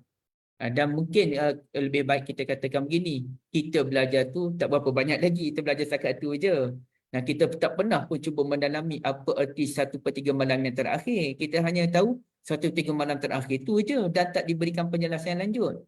Jadi itu saja ibu-ibu sekalian, Kak Syida, perkembangan ilmu ni dia berlaku. Dan ini Betul bukan sekali. pandangan dekat kiamat, ini pandangan lama dah. Cuma dekat kiamat baru kita tahu je. Maksudnya Ustaz, kita pegang pada satu, betul Ustaz cakap peningkatan ilmu tu lah kan. Ya. Maksudnya kita beramal tu dan kita selesa lah dengan apa yang kita amalkan tu tanpa kita merasakan ada lagi ilmu-ilmu semua lain yang boleh yang kata menguratkan kita punya ibadah kita lah kan. Until hari ini Kak Syida terpana lah dengan perkongsian Ustaz kan. Jadi memang masalahnya kita kena belajar lagi lah. Betul Ustaz cakap lah peningkatan ilmu seseorang tu lah, insyaAllah. Kasihlah Ustaz yang sampaikan, insyaAllah kita akan cuba yang terbaik untuk mendapatkan apa yang diamalkan oleh Qiyamul Lail Nabi Daud, puasa Nabi Daud. Hari ini kita satu motivasi lah untuk kita, insyaAllah. Terima kasih Ustaz. Saya pun cuba, Kak. Ya, Akak Kak. rasa kan, anak rasa kan, barulah rasa macam okey, kita belajar matematik ni dengan Ustaz ni. Kita belajar matematik. Oh, matematik. Saya tak pandai matematik. Kita belajar macam ni, selalu kita baca Quran tu kan kita rasa macam topiknya bercampur aduk apa semua tu kan, kita rasa macam kenapa. Kalau saya tengok orang yang baca Quran yang dekat TikTok tu kan, dia baca Quran lepas tu dia orang rasa macam susahnya baca Quran ni sebab topik dia berterabur apa semua kan. Lepas tu bila kita kaji detail macam ni, oh itulah maksudnya 1/3 malam. Kan so, kita kena bahagikan, kita kena ada kiraan dia akan pergi dia memang akan jadi ilmu yang macam kita selalu akan motivasikan anak-anak. Saintis dulu diorang pelbagai bidang, kita ni ada perkhususan. Kita belajar akademik ada perkhususan, tapi kita punya saintis dulu, kalau Al-Farabi tu dia musician, dia Arif Falak, dia mathematician, dia macam-macam. Disebabkan keadaan susunan ilmu dalam Quran tu macam tu. Jadi Ustaz kupas satu hadis je, Ustaz kupas ni. Kan setengah 1/3 malam. Puas kita mengira tadi kan berapa jam macam mana kiraan dia. Dan benda-benda ni memang akak ni umur 50 lebih baru tahu. Bayangkan, budak-budak memang tak belajar, anak-anak memang tak belajar kan, menghafal Quran ke main lagi sekolah dia orang kan hebat-hebat kan, tak belajar benda ni. Tak belajar benda ni. Macam satu kerugian yang sangat besar di dalam bidang keilmuan kita bila kita tak fahami hadis itu secara sepatutnya dipahami. Betul. Dan akak rasa macam budak-budak universiti yang belajar bidang hadis pun dia tak belajar benda-benda ni. Betul tak Ustaz? Kalau saya dulu saya tak belajar lah. Ya Allah, habis apa? Bila nak belajar benda-benda macam ni? Bila nak belajar? Kalau tak masuk dalam sistem ilmu kita, bila kita nak belajar? Kita ignorance macam kami sampai umur 50-an baru tahu. Ya. Ruginya. Terima kasih banyak Kak Salina, jazakumullah khairan. Alhamdulillah lah, tapi paling kurang kita tahu jugalah akhirnya, dan itu pentingnya untuk kita melihat hadis Nabi sallallahu alaihi wasallam dalam bentuk yang luas. Dan itulah yang kita sebutkan dalam pengajian minggu lepas dan sebelum-sebelum ini, bahawa pengajian hadis ini perlu dikuasai oleh pelbagai bidang, Quran dan juga hadis. Bila pengajian hadis dikuasai oleh orang yang belajar agama saja, itu yang jadi dia sempit itu. Bila pengajian Al-Quran hanya dikuasai oleh orang yang belajar agama saja pun, dia akan jadi sempit. Nak tak nak, ibu-ibu yang pelbagai bidang ni, yang adanya Kak Lina daripada sudut bidang farmasi, Kak Salina sendiri pun bidang yang lain, Kak Syida pun dulu belajar di UK kan, ke mana? Kak Syida pernah belajar pun bidang lain juga, ya. Jadi kalau semua ni digabungkan, barulah kita dapat memahami Al-Quran dalam bentuk yang lebih tepat. Contohnya, saya tertarik apa yang Kak Lina sebut. Ni di sini. Wa ma zara'alakum fil ardi mukhtalifan alwanuh inna fi dzalika laayatan lakum inna fi dzalika laayatan liqaumin yadhakkarun. Ya. Okey, baik. Jadi di sini ibu-ibu yang dirahmati Allah sekalian, Kita cuba tengok apa dia terjemahan bagi surah An-Nahl ni kan. Terjemahan surah Nahl ayat 13. Okey, kalau di sini kita tengok dia semua berbeza tu, yatafakkarun, liqaumin yatafakkarun, liqaumin yaqilun dan liqaumin yadhakkarun. Okey, biasanya kita dengarkan orang sebut at-tadabbur wa tadhakkur. Apa maksud at-tadabbur? Tadabbur ni kita menghayati dan ada praktikalnya selepas itu, end produknya apa dia, itu tadabbur. Tadhakkur apa maksudnya? Tazakkur adalah orang yang dia beringat-ingat. Al-Quran ni digunakan untuk tazkirah. Kita ingat kehidupan kita di dunia ni buat sementara dan sebagainya. Tapi ada ulama lain, dia melihat daripada aspek yang lain pula, ibu-ibu sekalian. Ini kata luasnya ilmu. Sebelum kita nak kata at-tazakkur itu sekadar peringatan tentang akhirat, peringatan tentang syurga dan neraka. Jom kita perhatikan dalam surah An-Nahl yang menceritakan pelbagai nikmat nihal Allah Azza wa Jalla kepada kita. Wa ma zara'a lakum fil ardi mukhtalifan alwanu. Dan apa-apa jua yang dijadikan untuk kamu di bumi ni yang berlainan jenisnya, macam-macam ni, adanya haiwan, adanya karangan-karangan laut, adanya macam-macam lagi lah kehidupan dunia yang macam-macam Allah bagi pada kita ni kan. Kalau petani, sawah padinya lah sebagai contoh. Ataupun buah-buahannya lah.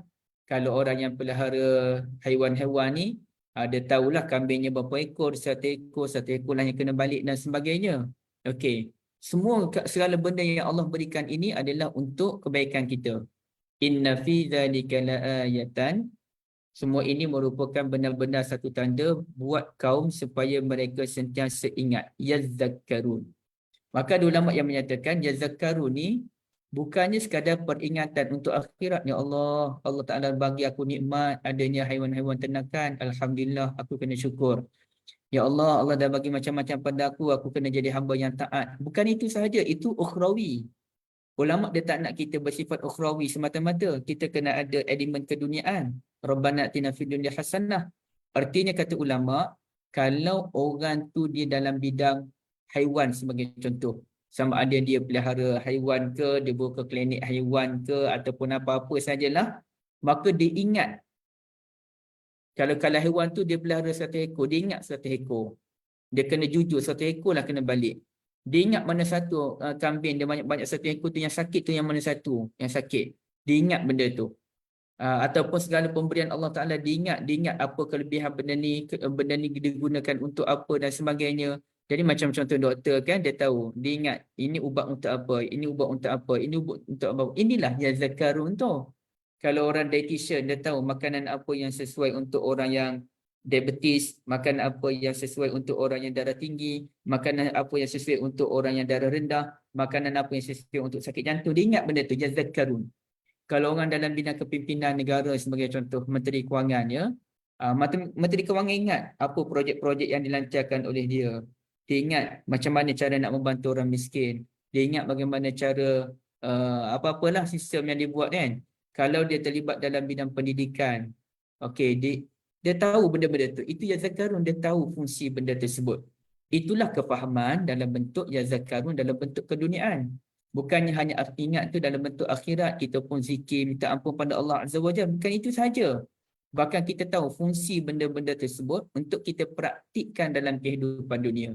Jadi bila kita faham demikian, barulah kita lihat betapa pentingnya Al-Quran ini dan juga hadis Nabi SAW bukan sahaja dikuasai oleh orang agama.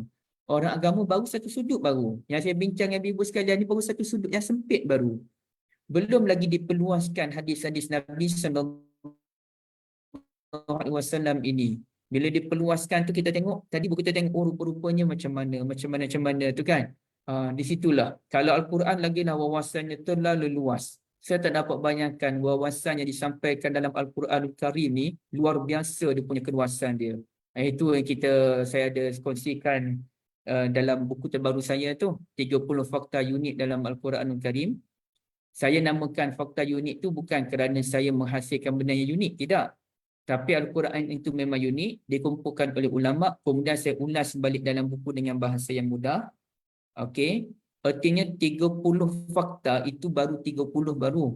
Yang unik dikemukakan oleh ulama supaya kita dapat melihat Al-Quran ini dalam bentuk pengajaran yang begitu indah, bukan perkara yang biasa je. Memang luar biasa ibu-ibu dirahmati Allah sekalian ya. Okey, baik. Sedikit lagi, tapi rasanya macam kalau nak masuk hadis ni, nafas gaya lambatlah kita ni, kita ataupun kita buka perbincangan lah ibu-ibu sekalian kalau ada. Kalau masuk ni jadi panjang pula.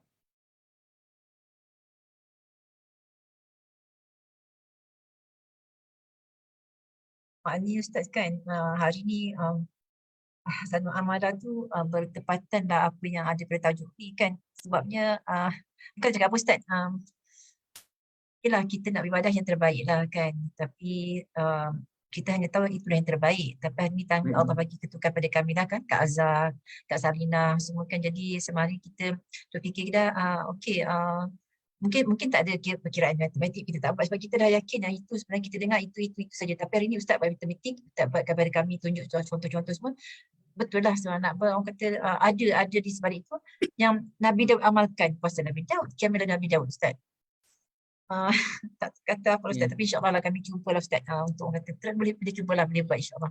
Kita akan jumpa untuk orang kata yang terbaik lah insyaAllah. Terima kasih Ustaz atas ilmu sampaikan pagi ni insyaAllah. Memang. Okey. Ada lagi ke ibu-ibu? Kalau tak ada, saya inilah kita buat rumusan-rumusan akhir lah untuk pengajian kita pada hari ni kan. Okey, saya juga dalam masa 10 minit ni sempat, tapi memang tak sempat lah untuk kita masuk hadis yang baru. Nanti dia akan jadi panjang. Tapi apa yang kita faham adalah sabdaan Nabi SAW ini adalah sabdaan untuk mengubah manusia. Dan Nabi ni baginda hidup dalam dua sistem pendidikan yang berbeza. Nabi Muhammad baginda hidup kalangan orang bangsawan di kota Mekah. Datuknya orang baik-hebat, ketua di Mekah. Pakcik-pakcik dia pun orang baik-hebat ya. Tapi baginda dibesarkan kalangan orang miskin. Iaitu di kampung perkampungan Bani Sa'ad oleh Halimatus Sa'diyah. Halimah As-Sa'diyah yang datang daripada Bani Sa'ad. Jadi baginda memang dah biasa dengan hidup perkampungan orang miskin. Baginda tahu perasaan orang miskin. Dan baginda tahu bagaimana cara nak berbicara dengan orang miskin. Kemudian bila Nabi SAW balik ke Mekah, baginda kerja dengan Abu Talib berniaga. Kemudiannya kerja dengan Khadijah radhiyallahu anha berniaga sampailah Nabi mendapat tahap financial freedom. Nabi tak perlu kerja pun Nabi dah ada duit yang banyak dah, simpanan duit yang banyak. Ya. Membolehkan Nabi Muhammad ni memang betul-betul menumpukan karier yang bagus sebagai seorang utusan Allah. Apalagi kemudiannya baginda ada peruntukan allowance daripada Allah Azza wa Jalla berupa 1/5 harta rampasan perang kan, yang jumlahnya begitu banyak. Jadi ceritanya oleh kerana Nabi ni melalui dua kehidupan yang berbeza, kehidupan orang kampung ada, kehidupan kota ada, baginda tahu bagaimana cara nak sembang dengan orang panggil apa, penternak kambing. Baginda tahu bagaimana cara nak sembang dengan orang berniaga, dan baginda tahu selok belok tipu menipu dalam perniagaan ni, baginda tahu dan kepada baginda semuanya. Justru kalau kita lihat dalam hadis Nabi SAW, bahasa Nabi tu boleh difahami oleh semua orang.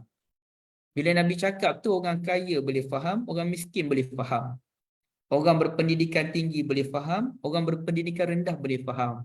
Dan tak adalah kita dengar orang berpendidikan tinggi kata, laras bahasamu ni tak berapa tinggi lah Muhammad, bagi tinggi sikit, nampak intelektual sikit. Tak ada orang petikai. Dan tak ada pula lah orang berpendidikan rendah kata, boleh tak Rasulullah rendahkan sikit bahasa tu, kami tak faham lah apa benda Rasulullah cakap ni, sembang tu tinggi sangat melaut. Tak ada melangit tadi. Tak ada orang miskin pun boleh faham. Apa Nabi sebut tu terus faham. Ialah perinciannya cicil lain, tapi asasnya boleh difahami oleh orang berpendidikan rendah dengan orang yang berpendidikan tinggi. Itu hebat-hebat Nabi Muhammad SAW. Jadi sebab itu bila kita dapat mengkaji hadis Nabi dalam bentuk yang pelbagai ini, kita akan jadi macam generasi sahabat lah. Macam mana sahabat Nabi dulu bila mereka belajar dengan hadis Nabi, bukannya melahirkan orang yang pandai dalam bidang fiqh aja, Yang sekarang ni orang yang belajar hadis adalah orang yang belajar dalam bidang hadis dan juga orang yang dalam bidang fiqh biasanya ambil hadis itu sebagai hujah dalam dalil-dalil fiqh. Tapi zaman Nabi dulu, hasil daripada madrasah Nabi lahirnya peniaga. Hasil madrasah Nabi lahirnya pemimpin. Hasil madrasah Nabi lahirnya tentera dan sebagainya. Artinya hadis, mereka belajar hadis yang sama dengan kita, tapi cara mereka memahami hadis itu berbeza dengan cara kita faham. Itu yang unik. Mereka belajar Al-Quran sama dengan kita, tapi kita belajar Quran dan sekali kita pergi tumpu kepada tajwid. Kita pergi tumpu kepada tarannum. Kita pergi tumpu kepada qiraat. Kita ataupun kita memberikan tumpuan kepada apa-apa dalam pengajian Quran. Sedangkan orang yang belajar pada zaman Nabi SAW Al-Quran yang sama, tapi akhirnya mereka boleh menjadi pemerintah yang besar dan akhirnya tumbang kerajaan besar Romawi di bawah tangan umat Islam.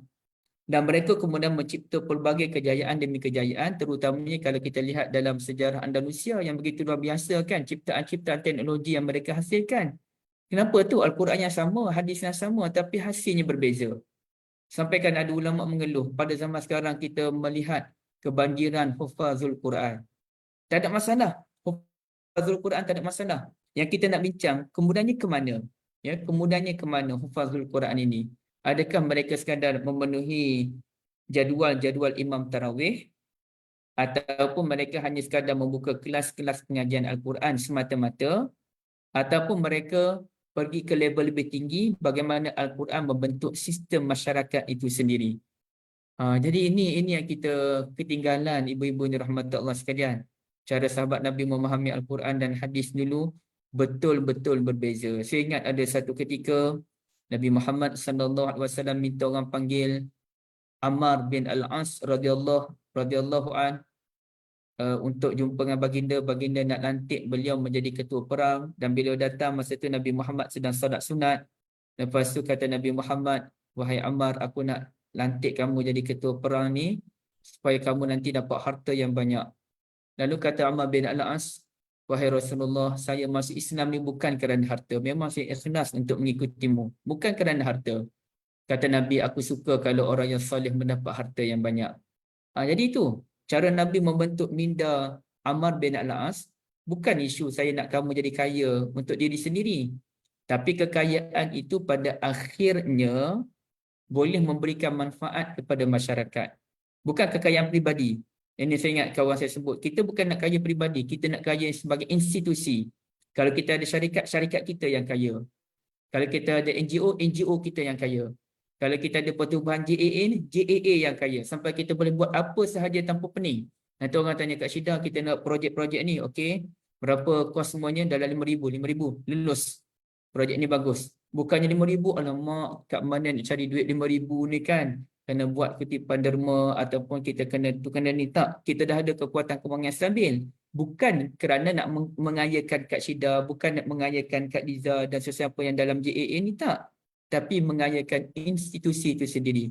Jadi benda ni benda yang sukar ibu-ibu dan rahmat Allah sekalian, tapi insya-Allah boleh dibuat. Boleh dibuat hasil gabungan kita bersama, ya. Hasil gabungan kita bersama, insya-Allah kita dapat melahirkan satu kekuatan yang amat luar biasa nanti insya-Allah. Syafi'i ni dalam bidang guaman, macam mana nak memperjuangkan isu kewanitaan yang terlalu naif. Berapa ramai wanita yang terlalu naif, yang rela didera oleh suami, membiarkan suami buat macam-macam pada dia kan. Terlalu naif. Dan tidak mahu meminta perceraian daripada suami, naif. Jadi macam mana kita nak memberi kesedaran agar akhirnya mereka menjadi wanita yang betul-betul yang ada dalam Al-Quranul Karim, yang tidak akan membiarkan dirinya akan dianiaya oleh suami. Yang tidak terperangkap dalam hadis, kalaulah ada kita boleh sujud kepada seseorang, akan aku suruh isteri sujud pada suami. Kita tidak terperangkap dalam hadis yang demikian, ibu-ibu dan rahmat Allah. Kalau isteri sekian-sekian, maka akan dilaknat oleh malaikat sampai ke subuh. Kita tidak akan terperangkap dalam hadis-hadis yang demikian. Kita akan pergi ke level yang lebih tinggi lagi, sebagaimana sahabat-sahabat Nabi dulu. Dia bentuk dirinya, sampaikan sebagai akhir. Ada seorang sahabat Nabi namanya Ummu Syarik. bila Fatimah binti Qais radhiyallahu anha jumpa dengan Nabi sallallahu alaihi wasallam, kata dia dah diceraikan oleh suaminya talak 3, dia pun tak ada rumah, dia nak tinggal kat mana, kata Nabi macam ni lah, dia umur syarik lah, umur syarik tu orang kaya, ada duit. Tapi kemudian Nabi fikir balik, tak boleh. Sebab umur syarik ni dia kaya, dia pemurah, ramai sangat sahabat Nabi yang susah ni pergi ke rumah umur syarik. Umur syarik ni wanita pada masa tersebut, dia yang memberi bantuan kepada sahabat-sahabat Nabi yang miskin, ramai pergi ke rumah dia untuk meminta bantuan daripada dia. Maka Nabi pun kata tak sesuai pula Fatimah duduk situ sebab ramai orang pergi. Senang ceritanya pergi ke rumah Abdullah bin Ummi Maktum, satu klan dengan dia juga. Dan bila kita sebut pergi ke rumah Abdullah bin Ummi Maktum, bukan duduk berdua dengan Abdullah bin Ummi Maktum, duduk dengan keluarga Abdullah bin Ummi Maktum lah. Kenapa nak faham duduk berdua pun nak? Jadi duduk dengan keluarga dia, dia ada bilik khas yang bolehlah kamu nak duduk di rumah tu buat sementara. Tapi ceritanya Ummu Syarik radhiyallahu anha orang kaya pada masa tu. Dan isteri Nabi pun orang yang pemurah semuanya. Cuma yang agak terkemuka dalam bab sedekah ni Zainab binti Jahash, kerana beliau ada industri beliau sendiri, ada perusahaan beliau sendiri, yang mana beliau bekerja semata-mata nak membantu golongan yang memerlukan. Jadi artinya Islam ni bila difahami oleh sahabat generasi yang terbuka ni, dia jadi lain. Tapi pada akhirnya sama sekarang Islam, hadis, dia ada institusi pengajian hadis. Dia ada institusi pengajian Al-Quran. Jadi orang yang bidang-bidang bukan hadis ni tak boleh sembang pasal hadis lebih-lebih. Bukan bidang kamu ni. Tak boleh sembang pasal Quran lebih-lebih. Ini bukan bidang kamu. Ini bidang orang yang pandai bahasa Arab je yang boleh. Padahal kita kena faham, yang pandai bahasa Arab tu dia ada bidang dia. Yang belajar hadis tu dia nak tahu tu sahih tak sahih. Tapi pengajaran dalam hadis semua orang boleh ambil. Yang nak faham hadis sahih tak sahih, kedudukan hadis, macam mana cara hadis itu secara asas, itu memang orang berilmu dalam bidang hadis. Tetapi bagaimana memahami hadis, sabdaan Nabi dalam kehidupan, semua orang boleh. Mufassir hanya mensyarah tentang kalimah-kalimah, ayat-ayat, apa cerita ayat itu turun, itu mufassir. Tapi kita sebagai umat Nabi Muhammad sallallahu alaihi wasallam boleh mengambil ayat Quran untuk kehidupan kita sendiri. Kita nak ambil ayat Quran, kita nak faham bagaimana. Asalkan tak lari daripada apa disyarahkan oleh ulama tadi, itu tidak ada masalah. Jadi kita tak boleh salah faham dalam bab ini. Kerana pengajaran boleh diambil oleh semua umat Nabi Muhammad, kerana Al-Quran diturunkan kepada umat Nabi Muhammad sallallahu alaihi wasallam, bukan kepada ustaz dan ustazah saja. Ya. Allah saya berhenti sini Kak Liza, minta maaf ambil masa 2 minit. Ustaz. Tapi daripada apa yang keingat, Ustaz Syami pernah cakap kat kami, dalam Quran tu ada subul, jalan-jalan kehidupan kita semua nak menuju sirat, nak menuju siratul mustaqim. Jadi apa saja yang disampaikan dalam Al-Quran dan hadis tu sebenarnya adalah untuk kita ambil pengajaran daripada situ, ibrah dia untuk kita amal dalam kehidupan kita. Jadi setiap orang walaupun pelbagai bidang, dia tetap ada cara jalan kehidupan dia sendiri untuk sampai kepada siratul mustaqim tu sebenarnya. Yang tu yang penting kita nak sebenarnya Ustaz kan? Betul. Ustaz, apa ni, kita dah tengok the clashes yang kalau kita tengok social media, clashes antara ulama-ulama ni bila orang ni tafsir hadis ni macam ni, orang ni tafsir hadis tu macam tu, dan orang berpendapat sebab engkau bukan dalam bidang Quran dan hadis, jadi kefahaman kau tentang hadis tu memang tak akan betul.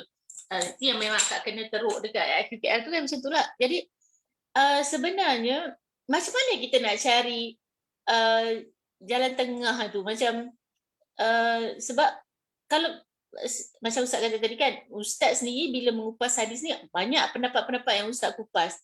Orang boleh ikut pendapat ni, orang boleh ikut pendapat ni, orang boleh ikut pendapat ni. Dan tapi bila kita pergi beyond it, macam tadi kita kupas tentang 1/3 malam tu kan, so kita dengan calculation dia apa semua tadi. Dan kalau kita cubalah, kita cuba bawa lah benda ni, katakanlah Aina akan nak share lah kat Facebook, kat Aina akan belajar, okey kiraan ni macam dah masuk 1/3 malam tu, nanti banyak akan ada backlashes dan sebagainya. Terus daripada orang yang memang dia kata, okey kami ni bidang Quran, kami ni bidang hadis kan, jadi yang puan ni bukannya kita macam mana, bukankah benda ni semua akan menjadi macam tak harmoni. Lebih teruk lagi bila benda tu berada di social media, yang kita ada kawan-kawan yang bukan Islam, kita ada kawan-kawan yang dari international pun, jadi bila dia orang baca-baca ni kan, sebab tu akak jarang tulisan bahasa Inggeris, tahu dah yang akan baca tu kan kawan yang kat luar negara kan, jadi orang kan macam kelang kabutnya agama Islam ni kan. So macam mana orang yang mengaji hadis, macam kita tengok Dr. Mazhar, Dr. Kamilin, orang-orang yang belajar hadis ni kan, Dr. Rozaimi tu, diorang ni clashes dia tu bukan sikit-sikit dengan orang yang macam yang biasa. Datuk Harundin dengan Dr. Mazhar tak boleh masuk. So macam mana tu Ustaz? Tapi dia hadis yang sama. Okey. Saya beginilah Kak, bahasa mudahnya. Kalau ia melibatkan soal ilmu terperinci, ilmu teknikal dalam bidang hadis, memang kena orang bidang hadis lah. Teknikal tu contohnya apa status hadis ini. Jadi apa maksud status hadis ini? Contohnya hadis ini dhaif. Okey, dhaif tu dhaif yang macam mana? Adakah bila hadis ini dhaif, maka kandungannya memang dhaif juga ataupun kandungannya boleh diterima? Jadi itu kalau teknikal tu memang kita tak boleh masuk campur. Kita kena serahkan kepada orang yang pakar dalam bidang hadis. Dan apabila orang yang pakar dalam bidang hadis menyatakan hadis ini mungkar, hadis ini lemah, terlalu lemah, hadis ini maudhu', maka kita tak ada dah peluang nak mensyarahkan hadis tersebut.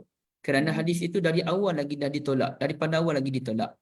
Tapi kalau kita hadis itu memang sahih, memang diiktiraf sahih, dan kita cuba mengambil ibrah, bukan kita syarah hadis itu secara ilmiah yang mengikut apa yang difahami oleh ulama tu, tak, kita ambil ibrah pengajaran daripada hadis tersebut.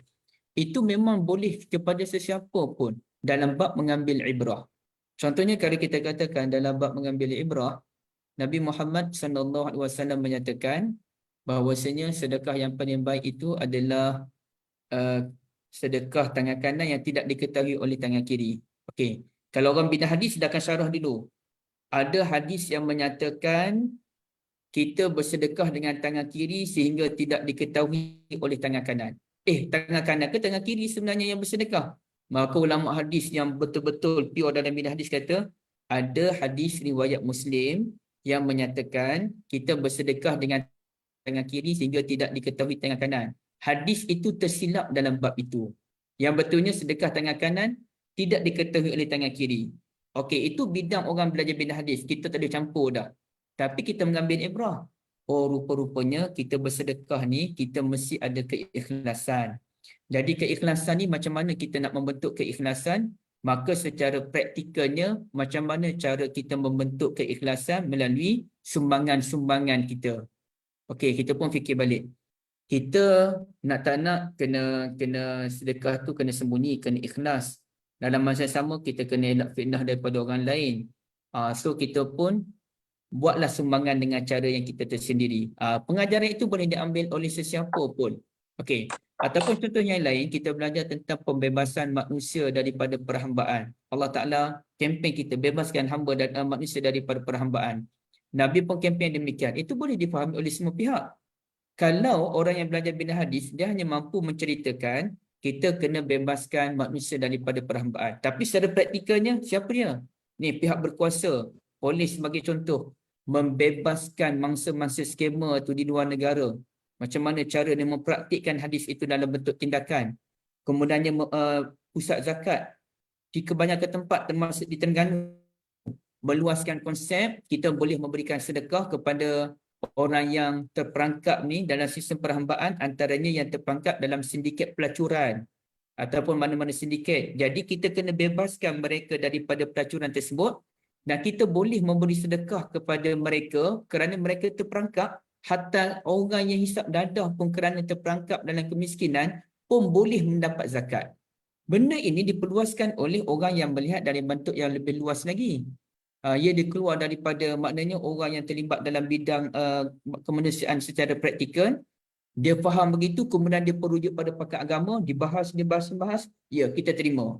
Bahawasanya boleh memberi zakat kepada penghisap dadah, boleh memberi zakat kepada orang terperangkap dalam sebarang sindiket. Cuma cerita lagi bagaimana cara kita menyalurkan zakat, itu cerita lain. Ini biasanya lahir daripada orang yang bukan dalam bidang hadis secara pure.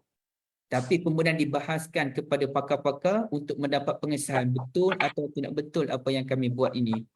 Ataupun termasuklah sedikit lagi saya nak contoh, yang orang duk kaji tentang bagaimana cara Allah Ta'ala menyembuhkan, memberikan bantuan kepada Maryam ketika Maryam syarat mengandung, ataupun kepada Nabi Ayub alaihissalam. Nabi Ayub dia hentak kaki dia tu, kemudiannya keluar air. Okey, orang yang dari bidang Quran dia kata Nabi Ayub alaihissalam masa sakit kata Allah, urkut birijlik, hentak kakimu itu. Hadza mughtasalun baridun wa syarab. Air yang keluar itu merupakan air yang barid, air mandi yang sejuk dan juga air yang boleh diminum. Okey, itu yang difahami oleh ulama tafsir dulu, dia bahas benda tu. Tapi kemudian orang sekarang datang, dia tengok daripada sudut kesihatan ini, akhirnya mereka menyatakan antara cara untuk penyembuhan ini adalah kita berjalan macam mana cara berjalan. Kemudiannya kaki kita ni kena attach dengan tanah sebagaimana Nabi Ayub alaihissalam tu dia hentak kaki dia attach dengan tanah. Pun cara kita nak sihat ni kita kena attach dengan tanah. Kemudian kalau nak berubat ni kita kena guna air sejuk. Maka kalau atlet sukan ni, contohnya pemain bola JDT sebagai contoh, memang dia ada tu kolam air sejuk yang kualiti tahap tinggi.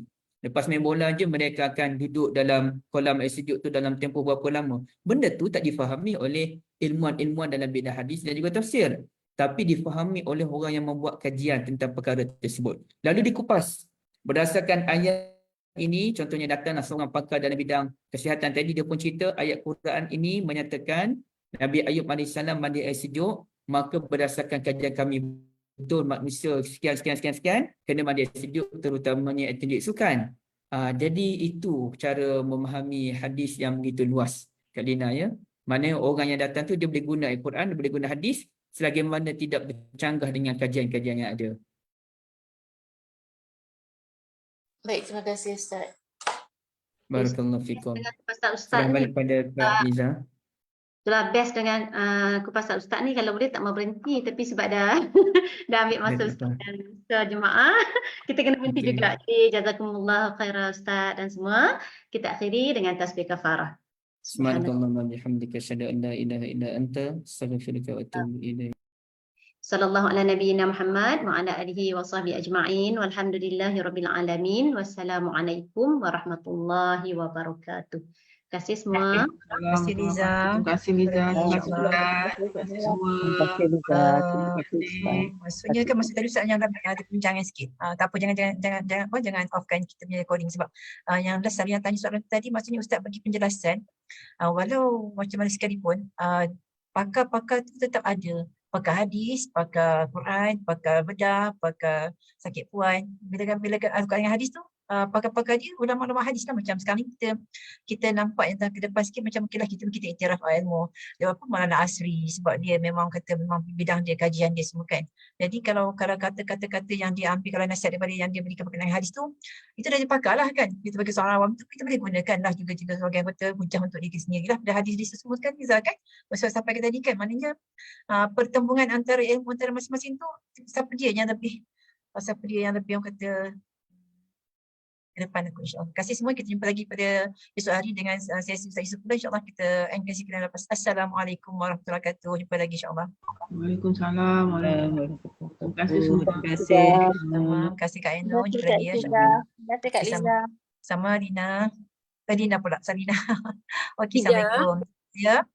Sorry, terlewat. Semalam akak masuk kuliah Dr. Rora. Ya. Ada soalan daripada jemaah mengenai dengan posting Ustaz Azhar Idrus mengenai dengan isu perceraian yang menggoncang Arash tu kan. So Ustaz Dr. Rora perbahaskanlah hadis tu. Dan dia kata hadis tu weak lah kan, tapi dia at the end dia nasihatkanlah mana-mana orang posting mengenai dengan hadis yang dah sabit tak sahih, untuk ditarik balik posting tu dan buat declaration memohon maaf atas kesilapan. So that's semalam lah, the kuliah semalam yang dengan tafakuh fiddin tu.